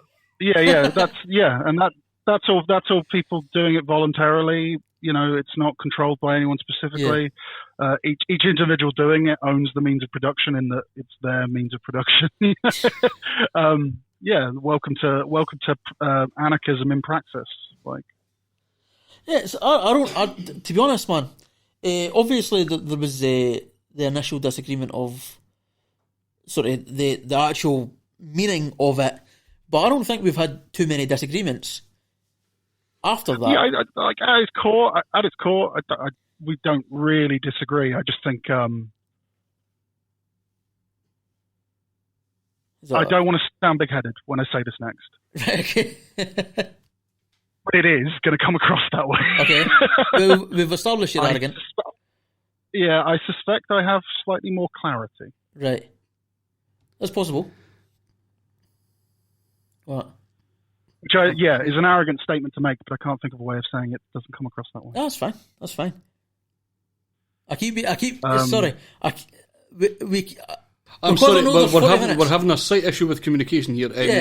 Just between us two. Because I know there's 40 minutes, I keep looking at you. The thing hasn't switched off yet. I said I would just keep it on, and if it does, there's an issue. We could just play a tune, and then we'll get Matthew back in right away. Damn, But I thought you were finished. No. I keep getting distracted because I'm waiting for you to try and cut me off because I thought there was 40 minutes. Never look at me again. From now on. It's far easier from my end. You guys are having to manage far more than I. Never look in my direction from the rest of this. You're directly across from me. Just I'll do something else. I'll fuck off. I'll do something else. You enjoy. Yeah. So I think we largely agree. Yes. I don't think you're wrong. I just think it's easier for me. Does that make sense? Is that a fair thing to say? I mean, only you can answer that. I can't answer that. Yes, it's a fair thing to say, and I'm going to stick with it. What I mean by that is, if it's easier for you to understand it like that, then sure. Yeah. I personally struggle understanding it the way you are. Like I said, because when it comes to when you're talking about economics, what you're really talking about is resource distribution and how you do it. Yeah. So the y-axis on a political compass, authoritarian and libertarianism, is really to do with the systems that you have for the distribution and allocation of resources. So it's not saying anything about communism or socialism it's not saying anything about those things. There are ways you can practice socialism that are authoritarian, arguably. Yeah. Yeah. So hence why. I think part of my issue is that because I'm surrounded by people from all across the spectrum in leftist politics. Yes. That sort of gave me I don't know how to describe it, a more I don't want to say vague. What's a better word than vague? Broad, a more broad outlook. Noisy. Yeah. The problem I have with that is, keep in mind, the more people that you talk to, the greater the likelihood that someone you're talking to is wrong about what they're saying. Oh, for sure, yeah. I speak to people that are wrong every day. Yeah, so what I mean by that is that can cloud your judgment. Right, okay. That's fair. I just mean, like, because as I see it, you have two choices. You can look at, well, this is actually what it means. So when you look at a political compass, you see left, right. So when it says left, right, what it's actually measuring is whether or not you're for equality or for maintaining hierarchies. That's how those questions are framed. Now, you could talk to somebody and they don't know that, and like they'll run their theory by you. That's fine. That doesn't change the fact that you still don't. That hasn't helped you understand the compass. Does that make sense? Yeah, that makes sense. Yeah. So I don't mean to. Yeah, like I said, I don't want to come like. The whole enterprise of discussing these topics and categorizing certain situations only really makes sense if you are working with the agreed upon definitions of what these things represent. Yeah, that is true, because it's very difficult to have a conversation with someone if you can't agree on what the meaning of a word is. Yes, that is a very, very common issue in talking about socialism, especially. And we touched on it with the socialist communism. Yeah. This is the other one I find quite interesting, because the best example of this I can think of is, like, can black people be racist? Yeah. Right? Because what you're actually having there is two conversations about the definition of race. The person who says black people can't be racist, what they mean by racism is institutional racism. Yes, so black people can't be institutional racist because they aren't in control of those institutions, at least not in the US or UK. So for them, the answer is no, they can't be. But for the other person who's arguing against it is like, well, no, because racism is about discriminating against someone because of their race. These two people are having two completely different conversations with each other, and they disagree with each other. Yeah. But they don't quite realize what they're disagreeing with each other with. Yeah, that's a very, very, very common issue. I've had that debate actually. That exact debate. Yes. It's brutal. So I think that's been a situation like that here. Not exactly the same, but it's been similar to that. Is that we were both coming up? Yeah, I think we both jumped the gun really on what we were each talking about. Also, again, it's a Facebook thing. Like, it's never perfect, is it? There's always going to be nuance that you're going to miss. No. I mean, generally that's because you're doing the podcast thing yourself, so. But yeah, if a conversation, generally the way I deal with this is if I find a conversation at least shows a sign of being interesting and productive, but we're clearly crossed wires have happened somewhere. I generally say to people, like, are you free for a call? And we can discuss this. Right. Because generally I find, like, if you're on the phone, like you mentioned it earlier with regards to, like, tone and, like, intent. Yeah. It's far easier to read those things if you're doing it via a call. Equally, though, do you understand why I assumed that there was a get out clause? I'll be honest with you. I don't. Although I remember you saying that, I think at that point I kind of tuned out. Right. So I don't know. I can't recall. Not without going. I think. Hang on. Let me just see if I've got it on my. Without going back to it and reading through it, in all honesty, I can't answer that question. There's something about hiding private or something. Just because I got these offers a lot of taking it from the group to a message, and then you message them and they never respond. And it seems to be a way of just ending the conversation at that point. Oh, I don't doubt that happens. Yeah. And yeah, I generally the way I deal with that kind of stuff is I will then PM them. Right. Yeah. And tell them. So, like, yeah, that can happen. And yeah, you're right. It absolutely does. But as soon as I got the message from you, I was like, oh shit, he legit want. Oh, that's amazing. Suddenly I was excited. Yeah. I was excited. I was like, we're actually going to get a conversation at this. Yeah, when you replied, I was like, oh, brilliant. Like, like he actually gives a shit. Great. Obviously, like, there's debates there's debates online like atheist versus Christian or whatever, and they'll be properly set up, and they'll be 5 minutes response time, and they'll have been working on this for ages. We had 2 days to set up, so it was literally just a case of what we already thought, and then just trying to put it into words. So there was it's obviously a lot less formal than a lot of debates, but I feel like we had a discussion. Like, people will get two sides of a discussion here. Yeah, no, I completely agree with you there. I'm not a big fan of the formal. I don't mind doing an intro where, like, each side states what their position is, and then you have that discussion, because that can be a great foundation to kind of discuss the. That could be a great foundation to build from. Yeah, it's a basis.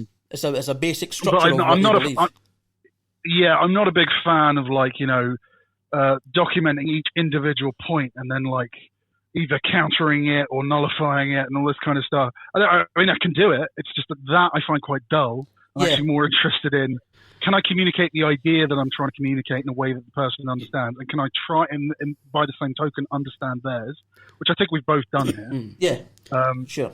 And that is far quicker and far easier to do that if, like, first of all, like, in a general discussion. But then, you have people who are there to kind of dogmatically just push their narrative.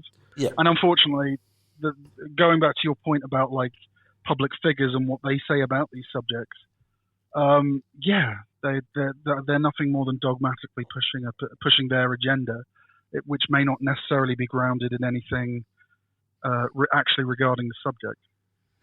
To be honest, when I got asked to, well, I think Craig sort of asked me to sort of keep the debate going in a way, and I assumed what you wanted was a completely formal debate, which is why I panicked a little bit when you said, just introduce them and then we'll go on with it. So I assumed you wanted a formal thing, but it seems like none of you wanted that, so that's perfect for me.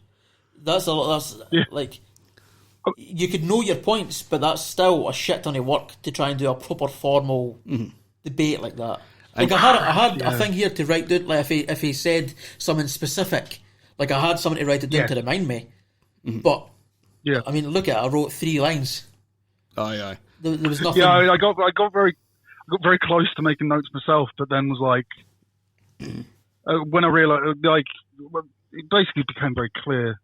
What both of our positions and how we could frame it. So there wasn't much of a need. So I'm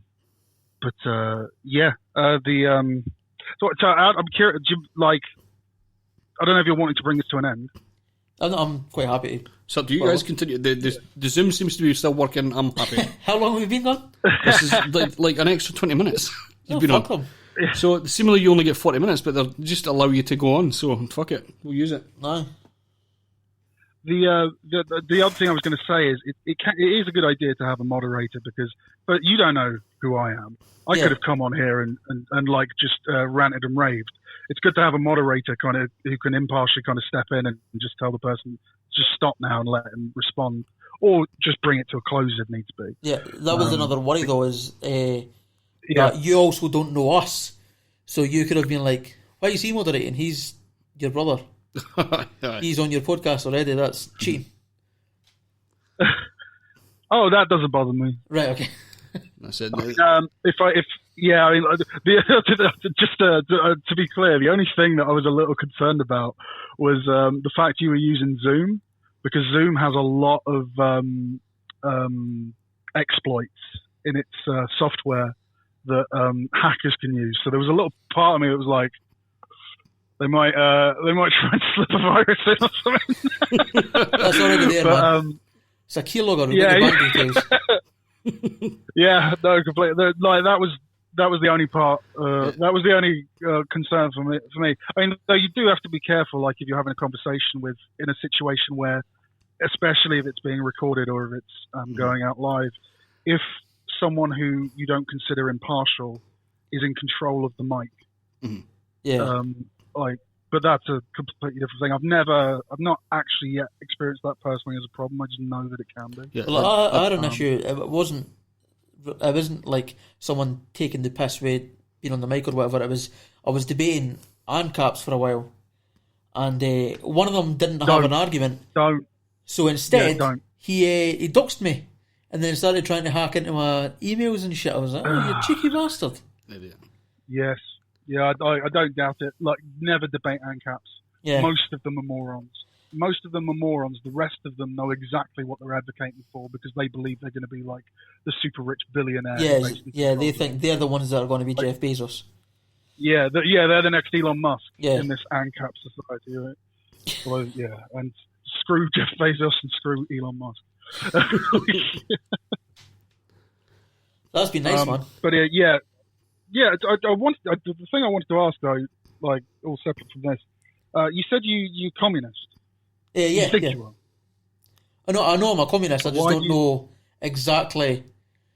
So my issue is that I know I'm a communist, but Marxist-Leninists that say they're communists want to build up a state, to build socialism, and then knock down the state for communism. That's the official theory for that. Yeah, and then on the anarchist side, it's the opposite. Yeah. And I don't know where I stand. Yeah, I mean, I'll give you another example of what I would call capitalist socialism. Just because there's lots of mechanisms to kind of bring about socialism depending on what environment you're in. Yeah. So, like a good example of if you're looking to learn more about how one could potentially achieve a greater degree of socialism within society, worker co-ops. Yep. Which is I don't know how familiar you are with that. Yeah, pretty good. Do you know what I mean when I say that? Yeah. Yeah, cool. Yeah, so like I don't really pay much attention to Leninist communists because guess what? The best arguments for communism and how to do it didn't come from Marx or Lenin. Edgy. It's not even edgy. It's not even a hot take. It will be on this podcast. I know for a fact we've got at least one Marxist-Leninist listener. Oh no! Have I really pissed off your audience? Oh no, just the one person. What I'm interested in, could we get him on to talk with Matthew at some point? Probably. That'll be interesting. What about a debate with the Marxist-Leninist guy? Yeah, sure, I'm up for it. We can get We could do that. It might be difficult, but we could set that up. I think because I'm very much on the. I don't defend Marxism, Leninism, or anarchism because I didn't consider myself. I'll defend Marxism, as in the idea socialism will ultimately lead to communism. Yeah, I can defend that. So I've used to describe myself. I've used the phrase. I used to consider myself an anarcho-communist. And the reason I stopped considering myself that is because I was called a fake anarchist because I didn't want to tear down the state right now. And I felt like there was a more... Well, that's... I felt like there was a more... You're talking about... I don't know what the word is. Yeah, you're talking about anarchist... I was reading this today. So there's a term for it. I think I've got it up here. Yeah, hang on. Insurrectionary anarchism. Right. What is that? Which is essentially like violently overthrow and end the state. Oh, right. So that's... So I was called a fake anarchist because I didn't believe that. Okay, which is funny because I'd argue that insurrectionary anarchists are nothing but laughers. Right. Like, because there's no way they're toppling the state, and just talking about it is a joke. Yeah. I mean, like, there is no way you are doing that. I like quite a lot of Emma Goldman. I like Peter Kropotkin. I like Bakunin. I think it's Bakunin, his name. So I read a lot of close anarchist writers. I've never put the label on it. Yeah, I mean, can I suggest something to you? Sure. If you want a real good solid grounding in anarchism as a philosophy, I suggest look up the writings and work of Gerard Winstanley. Okay. He was Can you spell that? He basically wrote all. Sorry. Can you spell that? Yeah, give me a moment. I don't know off the top of my head. I've got Gerard. It's the second Gerard is Okay, Winstanley will be Winstanley. That seems easy enough. Winstanley. Yeah, look up the Diggers and True Levelers if you don't find anything on Gerard Winstanley. But he arguably first ever communist, first ever anarchist, and he kind of lays it all out really well. There's a quote of his which I absolutely adore, and let me just see if I can remember. Where did I? Oh, I know where I can find it. By the way, this is a great opening salvo regarding the conversation of whether or not property is theft. Okay. So, when men take to buying and selling the land, saying this is mine, they restrain other fellow creatures from seeking nourishment from Mother Earth, so that he that had no land was to work for those for small wages that called the land theirs, and thereby some are lifted up into the chair of tyranny, and others trod under the footstool of misery, as if the earth were made for a few and not for all men. Would you say you read that sexily? Sorry? You said that was a sexy reading, Stephen. I would say it did sound sexually very sexual. Charged highly. Yeah. Send little tingles up your spine, did it? Yeah. It certainly did. It was like I'm masturbating right now. It was like a communist ASMR. Beautiful. Yeah, I mean, like the Levelers, they had like a specific mandate for how they wanted society to be run. Bullet pointed it like it's like power to be vested in the people, 1 year parliament selected by equal numbers of voters per seat, the right to vote for all men who worked independently for their living and all those who had fought for the parliamentary cause. A little bit disagreement there, but yeah. Let's ignore that for a moment. Recall of any or all of their MPs by their electors at any time. Abolition of the House of Lords, democratic election of army officers, complete religious toleration, and an abolition of tithes and tolls. Justice to be elected, law courts to be local, and proceedings to be in English, not French. Redistribution of seized land to the common people. That was their request. I heard about that. Nigel Farage would have liked the change of language to English from French. Yes, I mean, yeah, this is the English Civil War, so at times it will. Or sort of ages it well. You sort of know exactly when it is. Yes, yeah, no, it's a snapshot in a period of history. Yeah, no, I get you there, and yeah, it does. But yeah, if you like look at some of the stuff they advocated for, and like even how they spoke. I mean, the quote I did a minute ago. I mean, like that is anarchism in a nutshell. That's communism and socialism in a nutshell. Like everything should be owned in common. Like this doesn't belong to any one person; it belongs to everyone, and everyone has a right to kind of work it and live off of it. Which is like, I mean, like so, like I would consider repealing the Land Enclosures Act. That I would argue that's a left wing position. Yeah, because you're talking about ending, huh? I would agree with that. Yeah. Because like I don't know how familiar you are with land enclosure and the ending of common hold, like land held in common. Not like super known. Yeah, so like there was a period of time, and I'm rose tinting it slightly when I describe it, right. But and I'm leaving a few select bits out. But essentially, the term commoner originates from a person who had a right to work land held in common. What that meant was they could farm that land, they could build shelter on that land and live there, essentially as long as they didn't take the piss, right? Right. But if you build like a massive house and start dumping like too much sewage into the river, contaminating it for everyone downstream, right, the lord of the land's going to come over and clip you around the ear, right? Yeah. Or kill you. Probably kill you. Yeah. But my point there is that concept of list, I think. Yes. And council communism as well, because that seemed to be around that sort of area. Yeah. I mean, I think he calls himself an anarcho-syndicalist mostly for practical reasons because of the world he lives in. Yeah.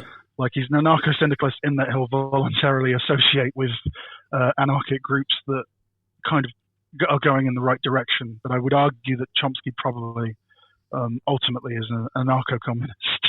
Right, yeah. I did, like, in that regard, I think yeah. He's quite dodgy on war lately, though.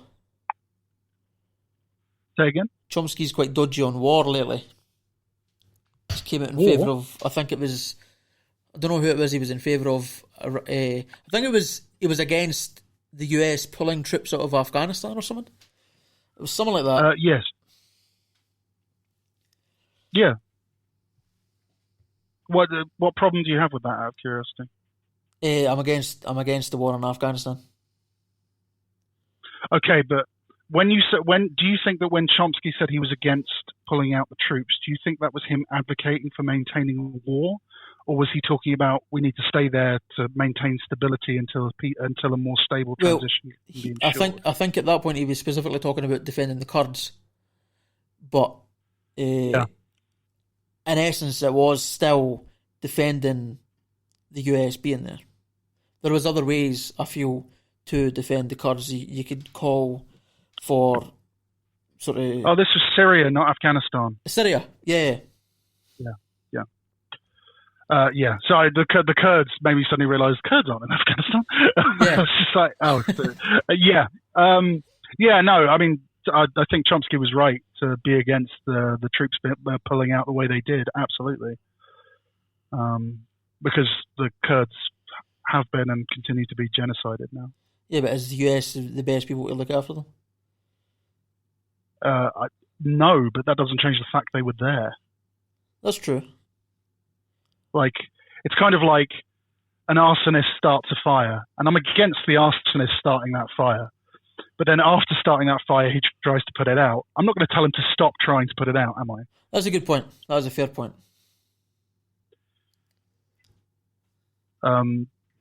So, and Chomsky does that an awful lot, which is, I think, why a lot of people kind of, occasionally you get this whole kind of like, cancel Chomsky. He's gone too far now. Like, occasionally he'll say something that on the face of it sounds outrageous, but then when you actually consider why he's saying it, you're like, actually, no, yeah, Chomsky's again right, as usually. There is a lot of things that, taken at face value, sound much worse than they are. And that could very well be one of those situations. Yeah. But yeah, I mean, Chomsky's a great, if you're interested in like, how capitalism can, how very successful capitalists can maintain power without like the intention of doing so, just kind of by virtue of the fact that they are such successful capitalists. Chomsky does a great, a lot of his writings, like if you look, a lot of his work does a great job of explaining how someone in that position can unintentionally preserve their power without there kind of being this idea of like the grand kind of Machiavellian schemer who is just trying to hold on to their immense wealth. Because it's very, it's a bit like if you have conversations regarding things like institutional racism, a lot of people struggle to distinguish the idea. It is possible for every operator within an institution that is institutionally racist, for all the operators within that institution to not themselves be racist. And I think that can be a very difficult concept for people to grasp. That no one operating within the said system has to be racist or overtly racist, or even accidentally so. Doesn't change the fact that what they're doing and how they are required to do it produces an effect that is institutionally a racist. That doesn't make them a racist. Yeah, I agree. Yeah, and that is a unfortunately concept for a lot of people. Yeah, and unfortunately, it's very difficult to have a good faith discussion about that. This again, this kind of goes back to the can black people be racist question. I think in that situation, it's that because it takes so long to unpackage that you never get a chance to properly unpackage before there's disrespect somewhere, and so you never get anywhere further. The thing that scares me about that is I don't know. Have you read 1984? No. Okay, it's quite often incorrectly cited. Like, when you hear someone say like, "Oh, they're changing the meaning of words," it's positively Orwellian, right? or like, what are we in 1984? And quite often that kind of statement is used somewhat incorrectly because it kind of doesn't actually represent what the entity within 1984 did. So you had Newspeak, which was something that was generated by the Ministry of Truth. And what the Ministry of Truth did is they would issue definitions of words, and they would also remove certain words so that no one could speak them, and if you spoke them, you would get into trouble and stuff like that. Yeah. And what they would do is that they would change the meanings of words and deny certain words that would convey certain meanings, so much so that people's vocabulary became something that could only allow them to imagine a world where newspeak existed. Really insidious, right? So if you don't have a descriptor, if you don't have a word to kind of describe authoritarianism, so take the word authoritarianism, if you don't have any grasp of if you don't have that word and what it means, how can you describe authoritarianism? Do you know what I mean? Yeah. Yeah. So what scares me regarding kind of online discussion and unfortunately how a lot of media talks and how they use words is they are changing the meaning of words, not deliberately. This isn't like some calculated decision. It's just nomenclature and word usage does change. People take those words to mean different things. And in so doing, you're creating you're creating multiple groups of people, all of whom have a different working definition of that word and how it's used, or of that concept and what that concept represents. We had it today with the left-right paradigm, as an example. So that's what scares me, because if you can't have a conversation with someone where you can make it clear what this word means to you and how you are using it, and if they are completely unwilling to explore that with you, or if you're completely unwilling to explore it with them, it makes it creates an environment that I find really troubling, because at that point, it now becomes impossible to discuss, to have a conversation on anything, on the topic. It becomes completely impossible to come to any form of agreement. Yeah. And I don't just mean this now in an online space. I also just mean this in real life. You'll have a conversation with someone and you've experienced this yourself. You're talking about like people who like are pro Maoist communism or Leninist communism. They call themselves Leninists or Maoists. Yeah, I'm concerned that the groups that call themselves Maoists and Leninists have a very rose-tinted and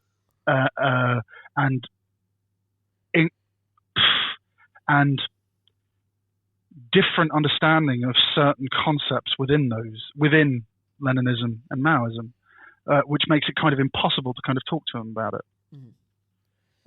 And like to take it to like its real extreme, if you have a conversation with a flat earther or COVID is a hoax or QAnon, they have their own internal language that means certain things that basically allow them to completely dismiss anyone. I was recently having a conversation with someone who doesn't believe who basically is a COVID denier, and they called me a COVIDian.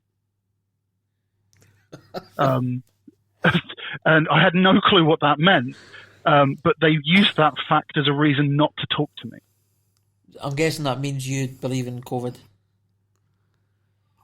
Yeah, I mean, like, it's not like you believe in it, it's there. But, yeah.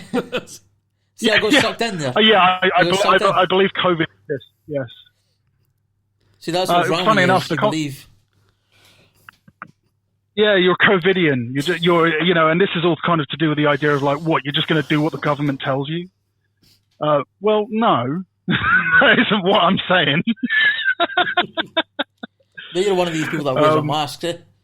Fucking slave. Yeah, God. Yeah, what a tool I am. Nothing but a sheep. Complete bootlicker.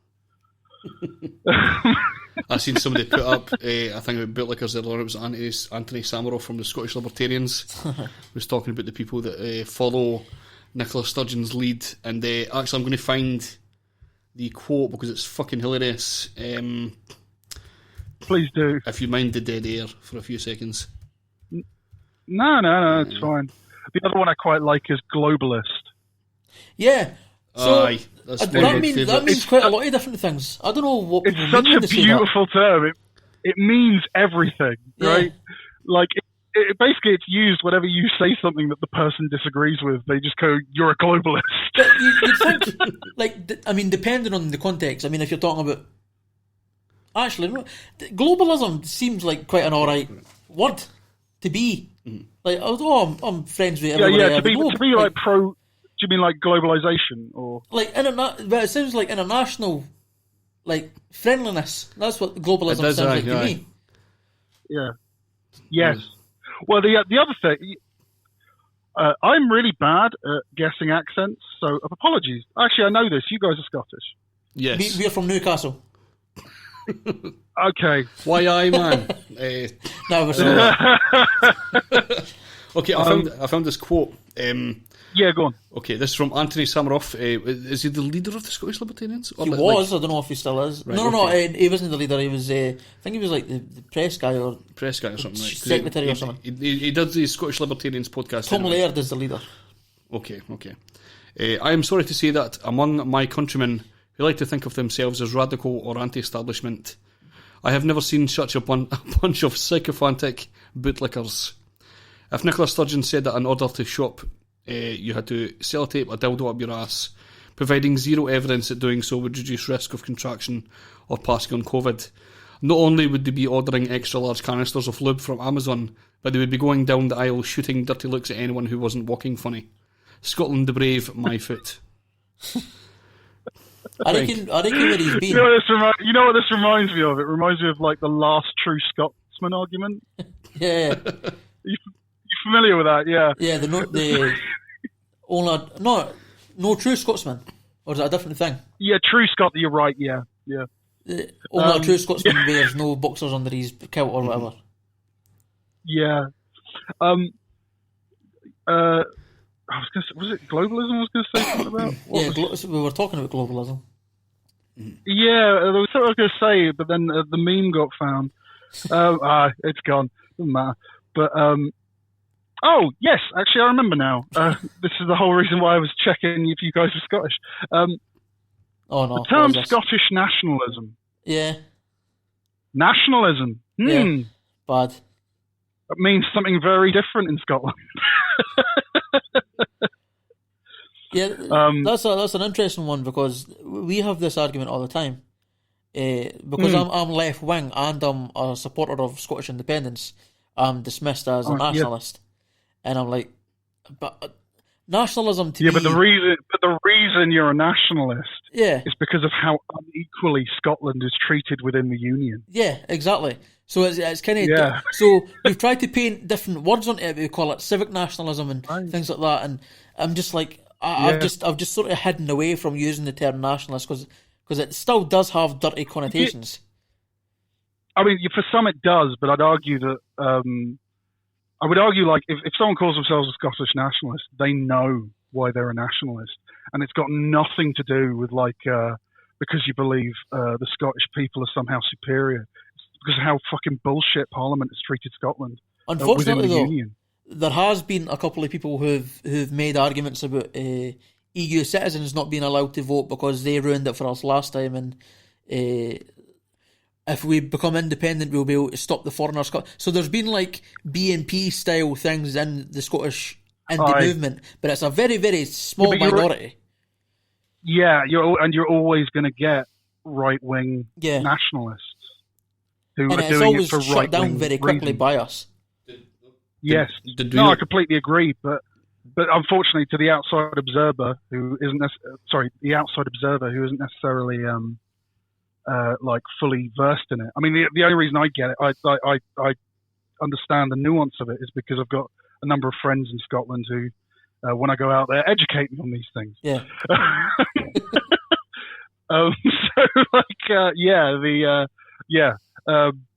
But again, there's another example I find quite interesting because it's like on paper, if someone just reads that and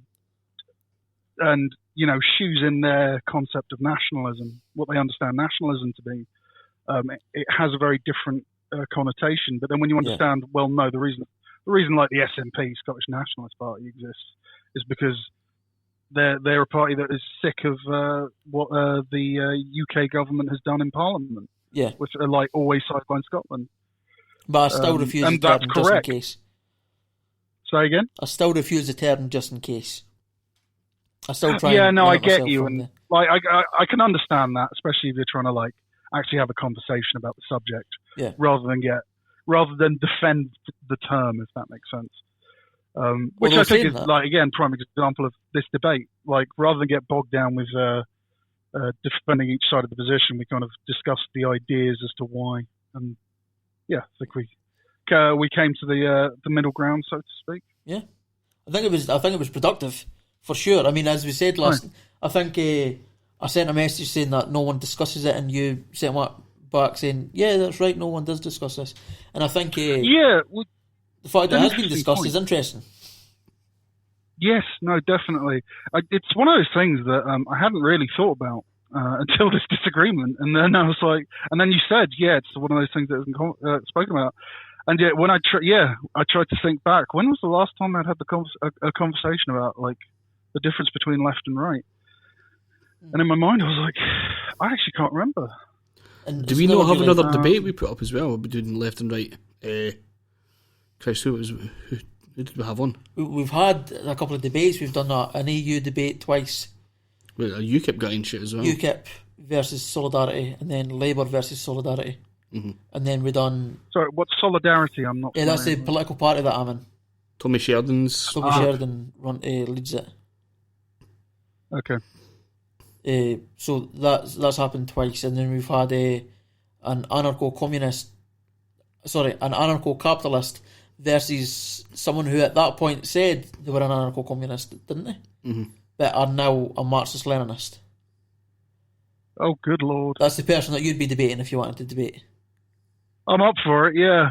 Although I'd really like to debate the ANCAP. We could set that up. I hate, like, the problem I have with ANCAPs as well is I don't like the fact they call themselves anarcho-capitalists, because they're not anarchic. You aren't talking about horizontal leadership. You're talking about economic leadership. So that's you don't want to get rid of hierarchies. You want to rely on the market to create hierarchies. You're not an anarchist. Fuck off. I think I get his position. Mm-hmm. I think he doesn't like anarcho-capitalists. It seems so. Are you getting that? It does come across. Yeah. Well, what we could do is, if you, behind the scenes, Craig, could set these things up. Yeah, I can set this up. And who do you want to... You prefer to debate the anarcho-capitalist? I'm fine with either. Like, we could honestly, it doesn't need to be a debate. We could just have a big fucking conversation, the three of us. Yeah. Because I'm pretty fucking useless. I'm okay at like coming in with like a wee stupid joke or a wee stupid thing to say, but I'm kind of useless. Like you guys are like way above me in the sort of political. You're selling yourself short, man. You're the one who put this, who's been managing this. You're literally the means of production that has let this happen. Then I am everything to everybody. Absolutely. Normally I would jump in with an insult there, but he's fucking ruined it by being nice to you. Bastard. But that's right. We could set someone up anyway, and we'll try and set that up. That'll be cool. Cool. Awesome. I think we're probably happy to end there. Is that cool? Aye. Yeah. How long have we been? It's been an absolute pleasure. Thank you both. Well, 2 fucking hours. Do you have anything you want to bring up, Matthew? Like, do you have like a business you want to talk about, or like anything like that? Yes. I don't know. Anything. He owns Facebook. Not. I mean, I do have something, but that's a conversation in and of itself. What about your YouTube channel or something then? I don't really have one. I mean, like I said, it's just. I do have a YouTube channel actually. Soapbox Speakers. It's the channel name I believe is Jake Moores, JakeMoores. Yeah. That's me and a friend of mine. We put together essentially like it was a form of podcast, except we did it on YouTube, and it's just us talking about topical shit that was going on at the time. Mm-hmm. We always tend to have pretty good discussions, and we reached the conclusion that maybe someone might want to listen to this. So if people want to go check that out, yeah. Excellent. Well, it's not one of those it's not tightly managed in the sense that like I can't even really properly plug it. I'm only vaguely remembering what it's called. Well, what I'll do is just I'll message you later, or if you just when you eventually find it, if you message it to me, and I'll put it in the description. Yeah, thank you kindly, boss. No problem, man. No problem. See, still selling yourself short. You're bringing it all together. What's the matter with you? I know. I'll bring the podcast together fine. As the political debates, I'm pretty almost useless. You brought the memes though. You got the ammunition. I know. Thank you. Again, he's too nice. He's too one arsehole. Well, again, thanks for joining us, Matthew, man. Much appreciated. No problem. No problem, man. Catch you later. See you later. Wow. That was an interesting debate. Honestly, my microphone has been off for a wee while there. How long has that been off? I have no fucking idea. I felt my voice coming in and I was like, that's been away for a while. Got him. It's been 2 hours, man. 2 hours on my mic. That's pretty crazy. Pretty decent. I expected it to be like a half-hour debate. I was kind of To shitting be myself. fair, though, like the debate was about half an hour. Aye. The rest of it was sort of us just discussing. Aye. I was kind of shitting myself when it got to the 40-minute mark. I was like, this is going to cut out any second. It's lasted for all this time. It's been 2 hours. Well, we started at 6:30. So it's like an hour and a half we've had that on. When did it start? What's that? Is it no just you've got 40 minutes of recording? It just said 40 minutes. I'm going to have to read it properly. Because I'm pretty sure you can record Zoom from the Zoom app. I think it's 40 minutes of Oh, is recording. it 40 minutes recording time? Right, I'm going to end this chat here. So when I go to set up a meeting, right? Schedule. So blah, blah, blah, right? Date, tomorrow, 9 o'clock. For fuck's sake. So your Zoom basic plan has a 40-minute time limit on meetings with 3 or more participants. 3 or more? Okay, right. Okay, that makes sense. Right. Cool. So we can get at least 2 people on and it'll no affect anything, so that's perfect. No, it says 3 or more. That's what I'm saying, but once it gets to 3, it'll start affecting the 40 minutes thing. Aye. But we can have 2 people on, and that's perfect. No, you and somebody else. Oh shit, is that it? Aye. Bollocks. I think. Because you're a participant, aren't you? Aye. Oh, that's bollocks. Aye. Right, fine. Well, at least we know that now. So, how did that go, do you think? Nobody won, so I fucking hated it. Aye. I wanted a winner, and it's shit that you didn't get. It was annoying to me. It was annoying to me that you started fucking agreeing, and like we're all friends by the end. Well, we knew that was going to happen because we were because I thought that he was coming at it from purely. When I first agreed to the debate, I thought he was coming at it from a point of purely social things, so being pro-gay rights and stuff like that. And I didn't. Again, when I agreed the debate, I didn't know that he was talking about the hierarchy thing as well. If I'd known that, maybe we wouldn't have had the debate because there wouldn't have been too much disagreement. So it was there. just basically just like a slight twist on words, or like a slight twist. Aye. Where Really? this wouldn't have happened. No, because it's not, as I say, it's not that we disagreed on the facts that were laid out. It's that we disagreed on the facts and in relation to the paradigm. That was the only thing we disagreed with. That's fine. So I agreed that left-wing people, in my view, are more against hierarchy, or in theory should be, and that right-wing are, in theory, supposed to be more in favour of it. I just thought that wasn't specifically the only thing in relation to the left-wing paradigm. Does that make sense? Have I fucked up? I have no idea. Fuck it, who cares? We're going to end there. It's hard to explain exactly where the disagreement was. Yes. Basically is what I'm saying. Fair enough. So, ready to end? You got anything to bring up? My arse is killing me. This is the Capollos with Electrify. This is the only issue I had during the debate is my arse was killing me, and I just wanted them to stop speaking because my arse was killing me. These fucking shitty seats that we've got, man. This is the Capollos once again with Electrify. Peace the fuck. Oh, sorry, I feel bad for the music that's on tonight. Occasionally this happens where I feel bad because the show's boring for most people. Mm-hmm. Like for me, I enjoy this shit, but other people were like, God, what a lot of pish. This is the beauty of this podcast. There's just so many different things that we've done. There's something for everybody. But are they not going to be sitting there like, why could they not put us on when they've done the dominatrix? Yes. That would have been way better. Yes. But they put us on this one. See their guest podcasts. These are the live podcasts that we do. That's fair. That's fair. There's a wholly different thing. Yeah. And again, there's different audiences for different things. So, for what the fucking dirty people that went to check the every single person, every single dirty fucking little bastard that went to check the dominatrix. Shouts to Bill Mayer, first one there, first person I commented on that podcast. I can't hear Live. your voice. Can't hear your voice in that. Mr. Sinclair, speak up, please. She's like, oh, does he want to hear me heavy breathing? Great. Is that what you said? Aye. That's amazing. Right. We're going to end the new, but again, there is something for everybody. It just happens that there's loads of different things happening. If you don't like something, you'll probably find something else. And again, this is a political fucking basis of a podcast. You're probably going to have a lot of people, political people from your end that are going to join this. Probably from Matthew's end, I'm assuming as well.